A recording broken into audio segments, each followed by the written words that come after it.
Movie की कहानी start होती है और हम 1989 के समय का पेंसिल्वेनिया शहर देखते हैं और जहाँ पर हम मार्टिन नाम के एक बच्चे को देखते हैं जो कि घर के ही गार्डन में झूला झूल रहा होता है। उसी दौरान उसकी मॉम डॉक्टर को उसके बारे में बताती है। वो बताती है कि मेरे बच्चे को ऐसी बीमारी है जिसकी वजह से उसके शरीर में उसे दर्द बिल्कुल भी महसूस नहीं होता। इस वजह से अगर उसका हाथ भी कट जाए तो उसे तब भी कुछ भी महसूस नहीं होता। और तभी हम देखते हैं कि मार्टिन के पास एक आदमी पहुँचता है और जो कि उसे कहता है कि तुम मेरे ट्रक के पास चलो, तुम्हारे लिए मेरे पास एक साइकिल है। ये बात सुनकर मार्टिन उसका हाथ पकड़ के उसके ट्रक के साथ चला जाता है और हम देख पाते हैं कि उस आदमी ने मार्टिन को किडनैप कर लिया है और उसने अपने घर में पहले से ही एक लड़की को भी बंदी बनाकर रखा हुआ है। और फिर वो आदमी एक चाकू को लेकर मार्टिन के चेहरे पर घाव बनाने लगता है, लेकिन इस चीज से मार्टिन को बिल्कुल भी कोई भी तकलीफ नहीं होती। ये देखकर वो आदमी बहुत ही ज्यादा इरिटेट होता है और उस बच्चे को डराने के लिए उस बच्चे के सामने ही उस बंधी हुई लड़की को बुरी तरह से चाकू से मार देता है। अब ये देखकर मार्टिन बहुत ही बुरी तरह से डर जाता है और वहाँ से भागने की कोशिश करता है,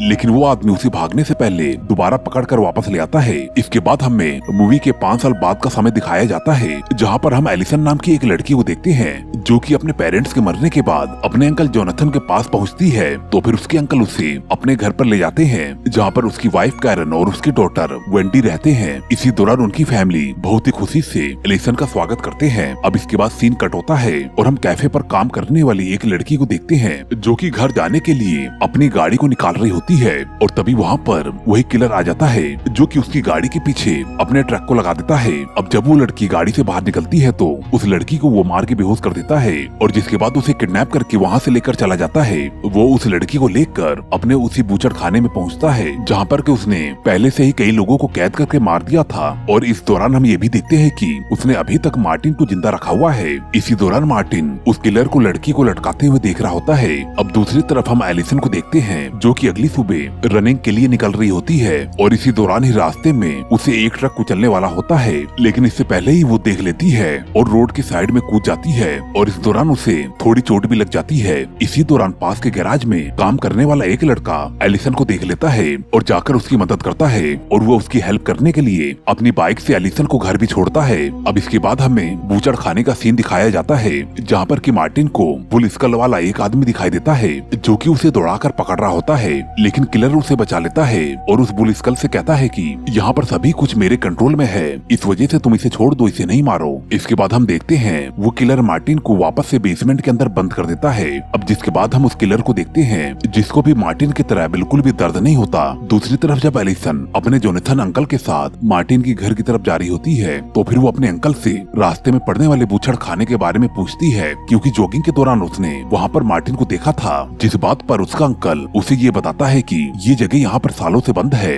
लेकिन यहाँ पर एक आदमी सिर्फ अकेला ही रहता है जिसके डैड ने ये जगह मीट पैकिंग के लिए बनाई थी, लेकिन एक दिन उनका काम पूरी तरह से बंद हो गया था। अब इसी दौरान हम बूचड़ खाने में देखते हैं जहाँ पर कि उस किलर को अपने द्वारा मारे गए सभी इंसान के लिए काफी ज्यादा अफसोस होता है, जिस बात से हमें मालूम चलता है कि वो सभी खून अपनी मर्जी से नहीं बल्कि किसी काली शक्तियों के वश में होने की बात कर रहा है। अब हम एलिसन को देखते हैं जो कि अपने अंकल का इंतजार किए बिना ही विलियम से मिलने के लिए उसके गैराज पर पहुंच जाती है और इस दौरान वो उसके डैड से भी मिलती है जो कि एक हैंडीकैप पर्सन है और वो विलियम से उसके डैड का ध्यान रखने के लिए कहकर वहाँ से अकेले ही निकल जाती है। और अब वो जिसके बाद काफी लेट अपने घर पर पहुँचती है, इस वजह से उसके अंकल जोनाथन उसके ऊपर काफी ज्यादा गुस्सा भी होते हैं और कहते हैं कि मैं तुम्हारे कॉलेज में तुम्हारा वेट कर रहा था, लेकिन तुम बिना बताए ही वहाँ से निकल गई, इस वजह से तुम दोबारा ऐसा कभी मत करना। अब अगले सीन में हमें दोबारा से बूचड़ खाने को दिखाया जाता है जहाँ पर कि हम उसी रेस्टोरेंट में काम करने वाली लड़की को देखते हैं जो कि अभी भी बंधी हुई थी और वो मार्टिन को खुद को आजाद करने के लिए कहती है और उसकी बातों में आकर मार्टिन उसे आजाद भी कर देता है। और दूसरी ओर हम उसी किलर को देखते हैं जो कि एक नोट लिखता है और अपने सामने टंगे हुए बुल स्कल से कहता है कि तुमने जैसा कहा था मैंने वैसा ही किया, इस वजह से तुम ये सभी कुछ रोक दो। उधर वो लड़की उस बूचड़ खाने से छूटकर वहाँ से निकलने की कोशिश करती है, लेकिन वो किलर किसी तरह से उसे दोबारा से पकड़ लेता है और उस लड़की के पैर में एक हुक को डालकर उसे ऊपर लटका कर आग की भट्टी में डालकर उसे जिंदा ही जलने के लिए छोड़ देता है। इसके बाद वो किलर मार्टिन के ऊपर बहुत ही ज्यादा गुस्सा होता है और कहता है कि अगर उसे उसका भरोसा जीतना है तो दोबारा ऐसी गलती कभी मत करना। अब जब अगले दिन एलिसन जॉगिंग के लिए निकली होती है और तभी रास्ते में उसे फिर से विलियम मिलता है, जो कि उसे लिफ्ट देता है और अपने साथ में कॉफी पर भी लेकर जाता है। और फिर उसके बाद वापस आते समय विलियम बताता है कि उसके डैड पहले कंस्ट्रक्शन का काम किया करते थे, लेकिन वहाँ पर उनके साथ एक एक्सीडेंट हो गया था जिसकी वजह से उन्होंने अपने दोनों पैर खो दिए। इसके बाद एलिसन भी अपनी बात बताती है और बताती है कि एक दिन उसके मॉम और डैड डिनर करके वापस आ रहे थे और रास्ते में उनकी कार का एक्सीडेंट हो गया और जिस वजह से वो दोनों इस दुनिया को छोड़कर चले गए और मैं अकेली रह गई। अब इसके बाद एलिसन और विलियम काफी इमोशनल होकर एक दूसरे के करीब आ जाते हैं, लेकिन उसी समय ही वहाँ पर एलिसन के अंकल जोनाथन पहुँच जाते हैं, जो कि एलिसन के ऊपर बहुत ही ज्यादा गुस्सा भी होते हैं और जबरदस्ती ही अपने गाड़ी में बैठाकर घर लाने लगते हैं और रास्ते में उसे समझाने की कोशिश करते हैं, लेकिन एलिसन उनकी किसी भी बात को सुनने के लिए बिल्कुल भी तैयार नहीं थी। और साथ में वो ये भी कहती है कि मैं अब बड़ी हो चुकी हूँ और मैं अपने फैसले खुद भी ले सकती हूँ और तो मैं यहाँ पर तुम्हारे पास आना भी नहीं चाहती थी। अब इस बात से जोनाथन को काफी दुख होता है और वो कहता है कि हम दोनों भाइयों ने यानी कि तुम्हारे डैड ने फैसला किया था कि अगर हम दोनों में से कभी भी किसी को भी कुछ हुआ तो फिर हम एक दूसरे की फैमिली का ख्याल रखेंगे और मैं इस वादे को बिल्कुल भी भुला नहीं सकता। लेकिन अगर इसके बावजूद भी तुम जाना चाहती हो तो फिर तुम जा सकती हो, क्योंकि ये तुम्हारी जिंदगी है और तुम्हारे फैसले हैं। अब अगली सीन में हमें फिर से बूचड़ खाने को दिखाया जाता है, जहाँ पर की किलर मार्टिन से वहाँ पर बंधी हुई लड़की को पकड़ने के लिए कहता है और खुद एक चाकू को लेकर उस औरत के पेट में घुसाकर उसे जान से मार देता है। अब उधर दूसरी तरफ एलिसन गुस्से में ही घर को छोड़कर जा रही होती है, तो फिर उसकी आंटी उसे समझाने लगती है और कहती है कि जोनाथन तो सिर्फ तुम्हारा ख्याल रखना चाहते हैं, वो तुम्हारे ऊपर किसी भी तरह की पाबंदी नहीं लगाना चाहते, लेकिन जो तुम कर रही हो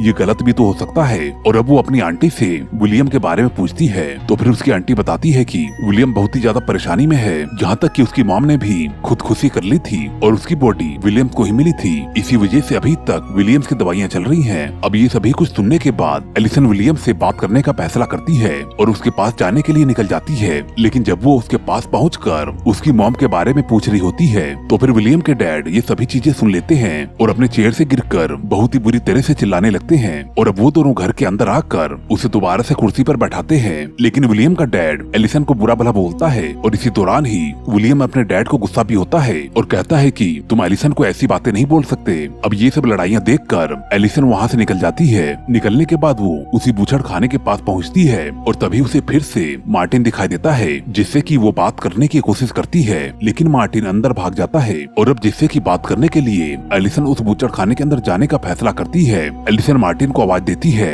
लेकिन मार्टिन एलिसन से छुपने लगता है। इसके बाद अंदर पहुंचने के बाद एलिसन घर के अंदर चारों तरफ खून ही खून बिखरा हुआ देखती है, जिसे देखकर वो काफी ज्यादा घबरा जाती है। अब इसके बाद उसे घर में रखा हुआ एक नोट मिलता है, जिसके अंदर की गायब हुए सभी लोगों के नाम होते हैं और साथ में मार्टिन का भी नाम होता है, जिस नोट को देखकर वो मार्टिन के बारे में सब कुछ जान जाती है। अब इसके बाद वो मार्टिन को चारों तरफ घर में ढूंढ रही होती है, तभी वो किलर गाड़ी से वापस आ जाता है, जो कि एक हुक से अटैक करके एलिसन को बेहोश कर देता है और उसे भी वहीं पर ही बांध कर टांग देता है। हालांकि उधर उसके अंकल जोनाथन रात में उसका काफी ज्यादा वेट करते हैं, लेकिन जब वो अगली सुबह तक वापस नहीं आती है तो फिर वो उसे ढूंढने के लिए बाहर जाने का फैसला करते हैं। लेकिन घर से निकलते समय विलियम भी वहाँ पर पहुँच जाता है और अब जिसे देखकर जोनाथन और भी ज्यादा गुस्सा हो जाता है और कहता है कि वो तो तुम्हारे घर पर ही गई थी और वो अभी तक वापस नहीं आई है। विलियम उन्हें समझाने की काफी कोशिश करता है कि वो तो वापस मेरे पास से घर के लिए निकल गई थी। अब जोनाथन और भी ज्यादा गुस्सा हो जाता है और विलियम को धक्का देकर एलिसन को ढूंढने के लिए वहाँ से निकल जाता है और फिर वो उसे ढूंढता हुआ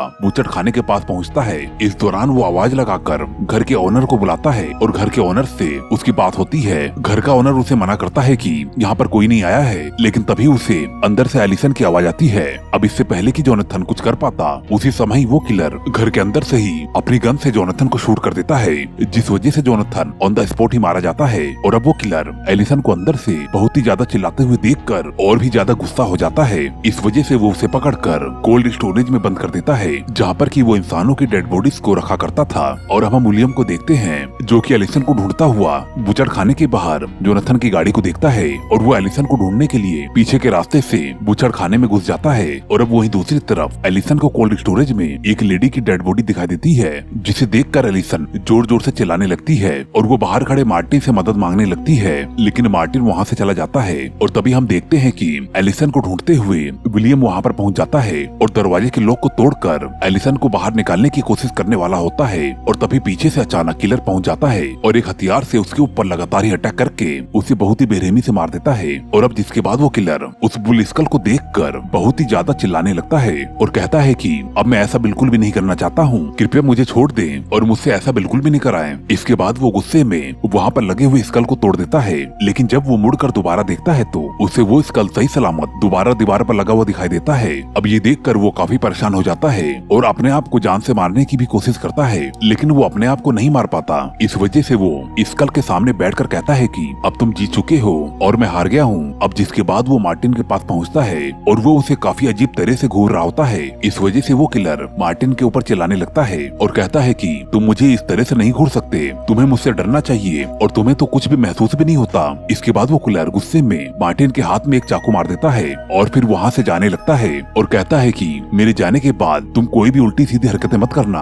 क्योंकि यहाँ पर मौजूद काली शक्तियाँ तुम्हें हमेशा देख रही हैं। इधर जोनाथन की वाइफ भी जोनाथन और एलिसन के वापस न लौटने की वजह से बहुत ही ज्यादा परेशान हो रही होती है और इधर तभी हम एलिसन को देखते हैं जो कि एक रोड की वजह से दरवाजे को खोलने में कामयाब हो जाती है और फिर वो भागते हुए किचन में पहुंचती है और फिर वो मार्टिन को आजाद करके वहां से निकल कर जाने लगती है। हालांकि उसे रास्ते में वही बुल स्कल खड़ा हुआ दिखाई देता है और जिसे देखकर मार्टिन काफी ज्यादा घबरा जाता है, लेकिन एलिसन उस बुल स्कल को लात मार के गिरा देती है। अब दूसरी तरफ हम जोनाथन की फैमिली को देखते हैं जहाँ पर की माँ और बेटी जोनाथन के आने का वेट कर रहे होते हैं और तभी किलर अपनी गाड़ी से वहाँ पर पहुँच जाता है, जो कि कैरन से दरवाजे को खुलवा कर उसके ऊपर चाकू से अटैक करके उसे बहुत ही बेरहमी से घायल कर देता है और जिसके बाद वो जोनाथन की बॉडी को गाड़ी में से घसीटता हुआ लाकर वहीं पर ही पटक देता है और घर में आग लगा देता है ताकि उन लोगों का मरना हर किसी को हादसा लगे। और फिर वो किलर ऊपर के कमरे में वेंडी को ढूंढता हुआ उसके पास भी पहुंच जाता है और जो कि पहले से ही बहुत ही ज्यादा डरी हुई थी। इस वजह से वो किलर से कहती है कि तुम प्लीज मेरे डॉगी को मत मारना। ये सुनकर वो किलर अपने हाथ में मौजूद बुचर नाइफ को गिरा देता है और कहता है कि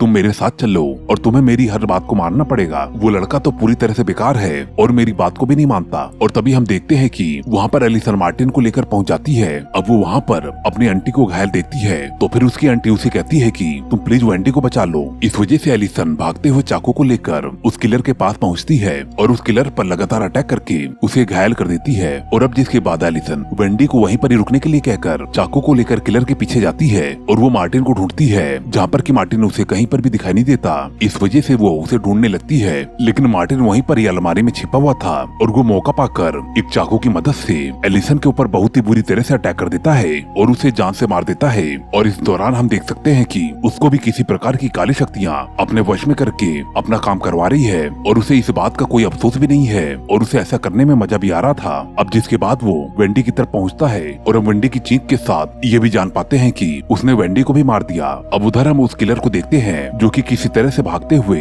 अपने बूचड़ खाने में पहुंचता है, जिसकी हालत चाकू लगने की वजह से बहुत ही ज्यादा खराब हो गई थी। और तभी हम देखते हैं कि वहाँ पर मार्टिन कुल्हाड़ी लेकर पहुंच जाता है और किलर के ऊपर लगातार अटैक करके उसे बहुत ही बुरी मौत मार देता है। हालांकि वो किलर इस दौरान उसे थैंक यू भी बोलता है, क्योंकि किलर भी अपनी जिंदगी से बहुत ही ज्यादा परेशान हो चुका था। अब अगले सीन में हमें जोनाथन का घर दिखाया जाता है, जहाँ पर कि पुलिस ऑफिसर को 4 जली हुई डेड बॉडीज मिलती है, लेकिन आसपास की चीजों को चेक करने के बाद पुलिस वालों को ये सिर्फ एक हादसा ही लगता है। और फिर हम इसके बाद विलियम के डैड को देखते हैं, जिसके वापस न आने की वजह से अब वो पूरी तरह से बेसहारा हो चुके थे, क्योंकि वो अकेले कुछ भी नहीं कर सकते थे और वो इस बात से काफी ज्यादा हताश भी हो जाते हैं। और दूसरी तरफ हम मार्टिन को देखते हैं, जो कि उसी बूचड़ खाने में बुल स्कल को दोबारा से लगा रहा होता है और जिससे हमें मालूम चलता है कि अब वो भी पूरी तरह से किलर बन चुका है और इस दौरान वो इंसानों की हड्डियों की हेल्प से उस स्कल की बॉडी बना रहा होता है। अब मूवी के पोस्ट क्रेडिट सीन में हम देखते हैं कि एक लड़की डर कर भागते हुए उसी बूचड़ खाने में पहुंच जाती है और जहां पर कि उसे मार्टिन मिलता है, जो कि अब बड़ा हो चुका है। और जब वो लड़की मार्टिन से हेल्प मांगती है तो फिर मार्टिन उसे मुड़कर देखता है। और दोस्तों यहीं पर ये मूवी एंड हो जाती है। दोस्तों आज की कहानी इतनी ही।